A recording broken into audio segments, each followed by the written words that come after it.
അങ്ങനെ കാത്തിരിപ്പിനൊടുവിൽ മാർക്കോ എന്ന ചിത്രത്തിൻ്റെ ആദ്യ ഷോ ഇപ്പോൾ കേരളത്തിലെ വിവിധ തിയേറ്ററുകളിൽ അവസാനിച്ച് ചിത്രത്തിൻ്റെ ആദ്യ റെസ്പോൺസൊക്കെ പുറത്തുവന്നുകൊണ്ടിരിക്കുകയാണ്. ആ ഒരു അപ്ഡേഷനാണ് ഇന്നൊരു വീഡിയോ ഭാഗത്ത്.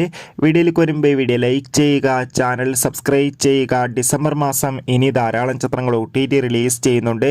ചാനൽ ഭാഗം പരിശോധിച്ചാൽ നിങ്ങൾക്ക് കാണാം. ഉണ്ണി മുകുന്ദൻ, ജഗദീഷ് എന്നൊക്കെ പ്രധാന കഥാപാത്രങ്ങളായി ഇന്ന് റിലീസ് ചെയ്ത ചിത്രമായിരുന്നു മാർക്കോ. എല്ലാ സിനിമാ പ്രേമികളും ഒരേപോലെയായിരുന്നു മാർക്കോ എന്ന ചിത്രത്തിൻ്റെ റിലീസിനായി കാത്തിരുന്നത്. ഫൈനലി ചിത്രത്തിൻ്റെ ആദ്യ ഷോ ഇപ്പോൾ കേരളത്തിലെ വിവിധ തിയേറ്ററുകളിൽ അവസാനിക്കുമ്പോൾ ചിത്രത്തിന് മികച്ചൊരു പോസിറ്റീവ് റെസ്പോൺസ് തന്നെയാണ് പുറത്തുവന്നുകൊണ്ടിരിക്കുന്നത്.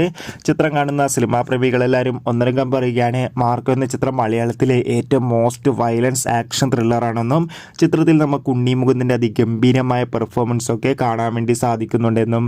എന്തായാലും ചിത്രത്തിൻ്റെ കൂടുതൽ റെസ്പോൺസിനായി നമുക്ക് കാത്തിരിക്കാം. ചിത്രം കാണുന്നവരുടെ അഭിപ്രായം കമൻറ്റ് ചെയ്യുക. ബൈ.